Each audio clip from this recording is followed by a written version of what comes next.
morning, everyone. It is September the 17th, 2017. In the news, this week, the moon will perform occultation on Venus, Mercury, and Mars. Occult means to hide, is hidden, so occulation means to hide. And we are going to watch the moon do just that. The moon already eclipsed the sun last month, which is occultation. It eclipsed it. And now we're going to watch it eclipse Venus, Mercury, and Mars. This hasn't happened for the moon to eclipse 3 planets in quite some time. Since 2008, actually. And it won't happen again until 2036. So we're going to just watch it do that. We'll move it by hours. And of course, it doesn't actually eclipse Venus from the sky. But in some views, it will. And that will happen right there tonight.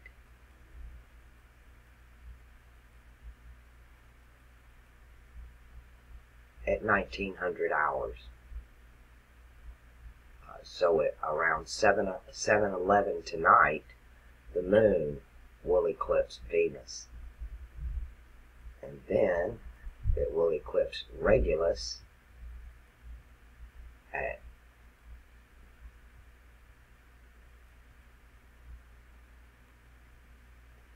2200 hours, 22:22, which is 10 o'clock.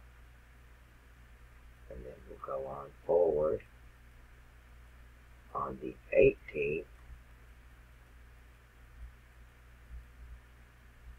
it will eclipse Mars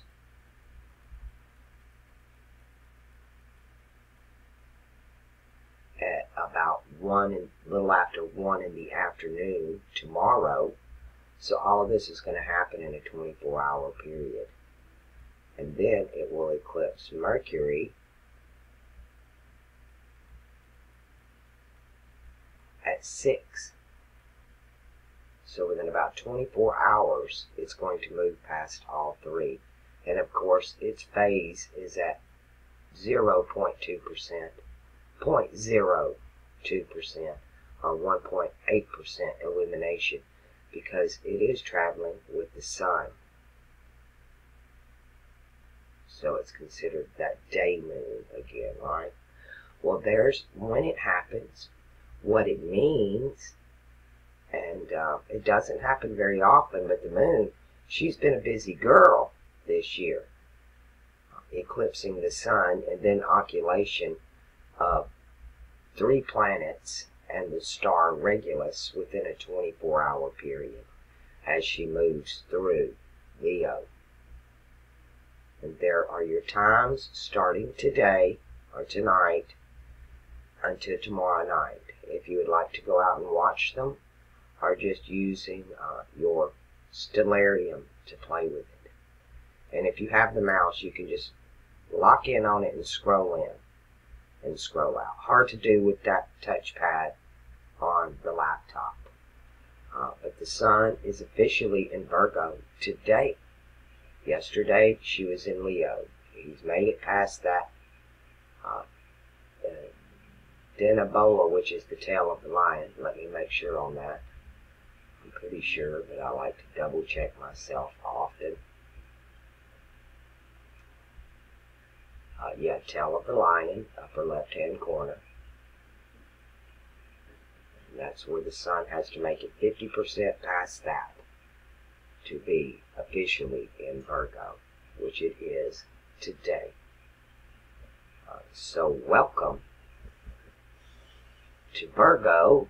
We are finally there, out of Leo, the sun being out of its own house and moving into the house of Venus.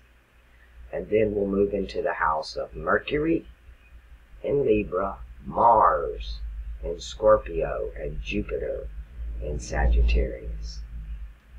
And that's what we have to expect the next few months.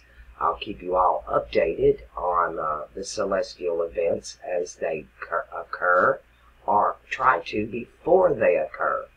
That way we can study all this together.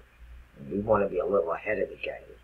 And here we practically at the same time, the moon will eclipse Mercury. We will have Venus eclipsing Regulus, the heart of the lion. And that should cool things down a little bit on that eclipse spot, because that's where she's coming over now. We've had Mercury and Mars both transit Regulus now and the moon. Now it is time for Venus to do her dance. And to me, she's the one keeping Mars and Mercury in check. Walking in, it was almost getting a little out of hand until Venus walked into Leo, which happens, let's find out when it happens, when she actually does come in.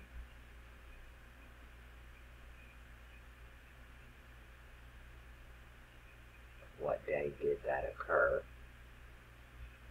I guess we can go back by days. Oops. She came in on the 9th.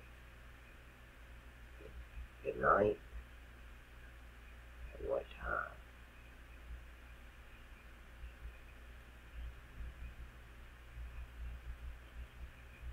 She came in on the 10th at 1 a.m. in the morning. She entered into the mouth of the lion at 1 degree Leo. So a week ago, Venus entered, balancing that Mercury shadow period and the Mercury-Mars conjunction. All right, Jupiter still conjunct the undefended one, I refer to as the damsel in distress. Okay. Don't forget, commit that random act of kindness every single day. Bank your karma, because we're all going to need it as the age of grace leaves and we walk into an age where your works will follow you.